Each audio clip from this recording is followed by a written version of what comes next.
Hello world for ever. மூளை காய்ச்சல், அதாவது சாதாரண காய்ச்சல் வேற, மூளை காய்ச்சல்ன்றது வேற. ஸோ இந்த மூளை காய்ச்சல் அப்படின்னு சொல்லக்கூடிய இந்த ஃபீவர் பத்தின அவேர்னஸ் வந்து அந்த அளவுக்கு இல்லை. அதாவது இது வந்து ஸ்டார்டிங் வந்து சாதாரண காய்ச்சல் அப்படின்னு சொல்லி நினைச்சுக்கிறாங்க. பட் இதை வந்து ஒரு இக்கட்டான சுச்சுவேஷன்ல கொண்டு போகும்போது காப்பாற்ற முடியறது இல்லை. பட் இந்த மூளை காய்ச்சல்ங்கிறது வந்து குழந்தைகளுக்கு தான் வந்து அதிகமா வருமா? ஸோ இதை பத்தி தான் பார்க்க போறோம். எனிவே ஐ ஆம் பாண்டி ஸ்டேட்மெண்ட். ஸோ இந்த மூளை காய்ச்சல் அப்படின்னு சொல்லக்கூடிய இந்த ஃபீவர் வந்து குழந்தைகளை தான் வந்து அதிகமாக பாதிக்கும் அப்படின்னு சொல்லப்படுது. அதாவது 5 வயதுக்கு உட்பட்ட குழந்தைகள், ஸோ அதுக்கடுத்து பார்த்தீங்கன்னா முதியவர்கள், ஸோ இவங்களுக்கு தான் வந்து இந்த மூளை காய்ச்சல்ங்கிறது அதிகமாக வரும் அப்படின்னு சொல்லப்படுது. ஸோ இது வந்து ஏன் அப்படி, அது வந்து எங்க வரும் அப்படின்னு பார்த்தீங்கன்னா, அதாவது மூளை மற்றும் தண்டுவடத்தை சுற்றி மெனிஞ்சைஸ் அப்படின்னு சொல்லக்கூடிய ஒரு லேயர் வந்து இருக்கு, இந்த பாதுகாப்பான லேயர். ஸோ அங்கே வந்து பல வகையான பாக்டீரியாக்கள் இல்லை வைரஸ்கள், அது வந்து குறிப்பிட்டு சொல்ல முடியல, நிறைய வகையான வைரஸ்கள் இருக்கு, நிறைய வகையான பாக்டீரியாக்கள் இருக்கு.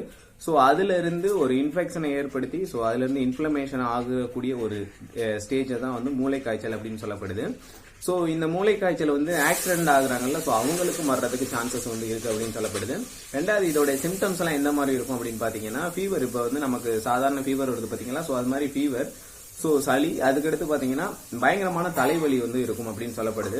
ஸோ அது போல குமட்டல், வாந்தி, மயக்கம், இந்த மாதிரி ஸ்டேஜும் வந்து ஏற்படும். அது போக கழுத்துல ஒரு பகுதி ரொம்ப ஸ்டிஃப்னஸா இருக்கும், அதாவது கழுத்தை வந்து திருப்பவே முடியாது, அந்த அளவுக்கு இந்த மூளை காய்ச்சலோட சிம்டம்ஸ் வந்து இருக்கும் அப்படின்னு சொல்லப்படுது. ஸோ இந்த மாதிரி அறிகுறிகள்லாம் நமக்கு வந்து தென்படும் போது நம்ம வந்து டாக்டர்கிட்ட போய் செக் பண்றது வந்து ரொம்ப ஒரு முக்கியமான ஒரு விஷயம். ஏன்னா ஸ்டார்டிங் ஸ்டேஜே வந்து இந்த மூளை காய்ச்சலை வந்து நம்ம குணப்படுத்தினா தான், ஸோ இல்லைன்னா இது வந்து ரொம்ப டேஞ்சர்ல கொண்டு போய் வந்து விட்டுரும். ஸோ அதனால இந்த மூளை காய்ச்சல் பத்தின ஒரு சில அவேர்னஸ் வந்து நம்ம எப்பயுமே வந்து தெரிஞ்சுக்கணும். ஸோ இந்த மாதிரி இந்த கழுத்தெல்லாம் திருப்ப முடியாம, காய்ச்சல் வந்து அடிக்கடி, தலைவலி வந்து அடிக்கடி, இந்த மாதிரி உடம்பு வந்து பயங்கரமான சோர்வு, மயக்கம், இந்த மாதிரி ஸ்டேஜுக்கு வந்து நீங்க போகுறீங்கன்னா இந்த மாதிரி நம்ம செக் பண்றது ரொம்ப ஒரு முக்கியமான ஒரு விஷயம். ஏன்னா இந்த மூளை காய்ச்சல்ங்கிறது அந்த அளவுக்கு அவேர்னஸ் வந்து யார்ட்டையுமே இல்லை.